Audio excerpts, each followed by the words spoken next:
उत्तर प्रदेश की बरेली डिपो की एक बस का मामला आज काफ़ी सुर्खियों में है।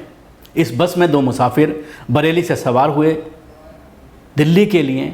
सवार होते वक्त उन्होंने बस ड्राइवर से ये कहा कि मगरिब का नमाज का वक्त होने वाला है और जैसे ही वक्त होगा तो कुछ 2 मिनट के लिए कहीं बस रोक करके हमें नमाज़ पढ़वा दीजिएगा। ये कह कर के यात्रियों ने कंडक्टर से गुहार लगाई। कंडक्टर ने देखा कि बस में मुसाफिर नहीं है, अगर ये हमारे साथ 2 और मुसाफिर नहीं जाएंगे तो और ज़्यादा नुकसान होगा, खाली बस दिल्ली की तरफ रवाना होगी।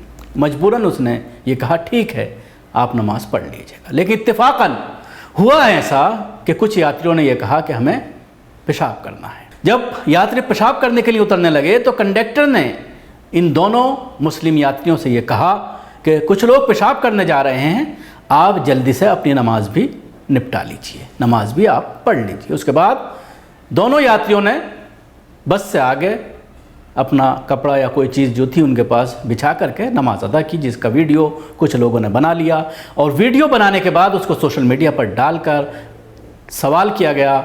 जो प्रबंधक थे डिपो के उनसे सवाल किया गया, बाकायदा उनको कुछ लोगों ने फ़ोन करके इसकी जानकारी भी मुहैया कराई, क्योंकि बस में जो प्रबंधक होते हैं, जो इलाके का DMRO होता है, उसका नंबर बसों में लिखा होता है, डिपो का नंबर लिखा होता है। उस पर फ़ोन करके लोगों ने ये शिकायत की कि कुछ यात्रियों को ड्राइवर और कंडक्टर रोक करके नमाज अदा करवा रहे हैं, नमाज पढ़वा रहे हैं। और उसके बाद सरकार ने एक्शन लिया, कंडक्टर को सस्पेंड कर दिया गया और ड्राइवर के खिलाफ भी जांच बिठाई गई है। इस पूरे मामले में कुछ वीडियो हैं जो सोशल मीडिया पर वायरल हो रही हैं। कंडक्टर की बाइट है, छोटी सी बाइट मैं आपको सुनवाना चाहूँगा। जिस तरह से वो इस पूरी कहानी को, जैसा कि मैंने बताया, बिल्कुल हूबहू इसी तरह से वो बता रहे हैं कि पेशाब के लिए बस को रोका गया था, जितनी देर में लोग पेशाब करके आए उतनी देर में इन लोगों ने नमाज अदा कर ली। मैं आपको बताना चाहूँगा, नमाज सफ़र की हालत में कसर होती है, लेकिन मगरिब का वक्त बताया जा रहा है, जिस वक्त ये नमाज़ पढ़ी गई तो मगरिब में कसर नहीं होता, 3 रकात नमाज़ पढ़ते हैं तो 2.5 से 3 मिनट या 2 मिनट का वक्त पूरी नमाज में लगा होगा मैक्सिमम, और इतना ही वक्त लोगों को जो है पेशाब करने में लगा होगा। लेकिन कुछ लोगों को परेशानी हुई और उसके बाद ये शिकायत कर दी गई कि भैया 2 मिनट के लिए गाड़ी कहीं रोक देना कि हम नमाज पढ़ लेंगे। तो मैंने कहा ठीक है भाई, इससे सवारी कम है, तो मैंने कहीं रोक देंगे हम। तो इसके बाद हम गाड़ी लेके चले मिलक से आगे, एक धमौरा और मिलक के बीच में कुछ सवारी आई पेशाब करने के लिए। तो उन्हें हमने पेशाब भी कराई। तो हमने पेशाब कराने वक्त उन्हें बोला हमने, आप आगे गाड़ी मत रुकवाना, यहीं पेशाब कर रही सवारी, तो यहीं आप आ जाओ नमाज पढ़ लो। तो उनने जितनी देर में सवारियों ने पेशाब की उतनी देर में उनने नमाज पढ़ ली। इसके साथ ही झगड़ा भी किया गया कंडक्टर और ड्राइवर से यात्रियों ने कि आखिर आपने बस को क्यों रोका है।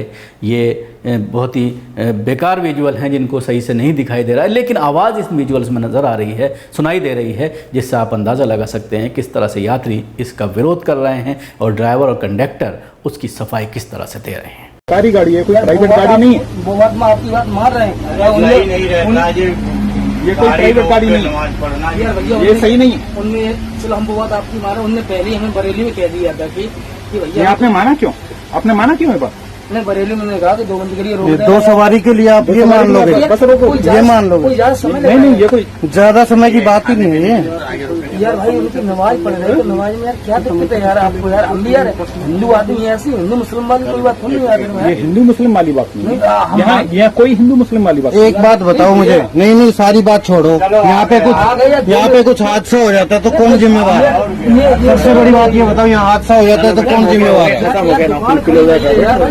इसके साथ ही जो प्रबंधक हैं डिपो के, उनकी भी बाइट आई, तमाम मीडिया उनके पास पहुंच गई, उनसे भी सवाल किया गया ये क्या हो रहा है, क्यों बस को रोक करके रोड के ऊपर नमाज पढ़ी जा रही है, बड़ा एक्सीडेंट हो सकता था, परेशानी हो सकती थी, किसी की जान जा सकती थी। इस तरह के सवालात मीडिया बंधुओं के जरिए पूछे गए और उस पर क्या कहना था आप वो भी सुन लीजिए। इसमें यह है कि बरेली डिपो की AC जनरल बस थी जो कि दिल्ली जा रही थी। रास्ते में मेरे पास एक फ़ोन आया, मेरे पास जो है हमारे ARM है बरेली डिपो पे, उनके पास भी फ़ोन आया कि बस को रोक लिया गया है, मतलब बस को रोका गया है, कोई नमाज पढ़ रहा है। तो इस पर कुछ यात्रियों ने आपत्ति जताई और मुझे कॉल भी किया। तो मैंने तत्काल ARM बरेली को निर्देश दिया कि तत्काल बस को रवाना करिए और उन चालक परिचालक के विरुद्ध कठोर कार्रवाई करिए।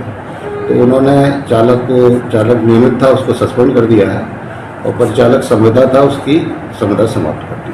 तो क्या निकला जांच में, क्या अभी तक जानकारी आया सामने, इन्होंने क्या किया था जो आरोप लग रहे थे? ये एक्चुअली में एक जनरल रहा होगा, उन्होंने बताया कि बस को उन्होंने कहा 2 मिनट रोक लीजिए, कुछ का काम है, वो रोका गया होगा, वो जाके अपना नमाज वगैरह कुछ पढ़ने लगे होंगे। तो क्या रोड पे नमाज पढ़ रहे थे क्या, या अब इससे कुछ ऐसा मेरे पास वो नहीं आया वीडियो वगैरह, है ना। कितने लोग थे वो नमाज पढ़ने वाले? अब ये तो जांच अधिकारी जो है, नियुक्त अधिकारी जो बैठे हुए हैं वो बताएं। तो देखा आपने, मैंने आपको कंडक्टर की बाइट, जो वहाँ के इंचार्ज हैं डिपो के, उनकी बाइट, और उन्होंने जो कहा है कि हमने इसमें एक्शन लिया है, तुरंत हमने कार्रवाई की है, फ़ोन करके ये कहा कि बस को रोको नहीं, सीधा आप गणतंत्र स्थल तक आप लेकर जाइए, यानी दिल्ली तक लेकर जाइए। उसके बाद जब दिल्ली से ये बस वापस पहुँची है डिपो, तो इन तमाम जो बस ड्राइवर हैं और कंडक्टर हैं, इनके ऊपर एक्शन ले लिया गया है। तो देखा आपने जिस तरह से अब देश में, ख़ासतौर से बीजेपी शासित राज्यों में, नमाज को लेकर इशू बनाया जा रहा है। किसी के ऊपर भी आप आरोप लगाइए। हालांकि मैं मुसलमानों से भी इस मामले में ये कहना चाहूँगा कि बिना वजह के इशूज़ में क्यों आपने बस को रोकने की बात कही। नमाज तो बस में बैठकर भी हो सकती है, अपनी सीट पर बैठकर भी आप नमाज अदा कर सकते हैं, और सफ़र की अगर हालत में है तो आप उसको क़ज़ा भी कर सकते हैं। लेकिन अगर आपका वज़ू है तो कोशिश करें अदा करने की, बैठ कर के सीट पर ही पढ़ लें। ट्रेन की सीट पर अक्सर बैठ कर के हम लोग भी पढ़ते हैं जब कहीं जाते हैं, फ़्लाइट की सीट पर भी बैठ कर के नमाज अदा की जाती है, और उसमें कई दफ़ा ये देखने में आता है कि ये मालूम नहीं रहता काबा किस सिमत है, लेकिन उसके लिए भी बाकायदा फतवा है। अगर आपको सिमत मालूम नहीं है तो जिस डायरेक्शन सवारी जा रही है उस डायरेक्शन की तरफ मुँह करके आप नमाज अदा कर सकते हैं।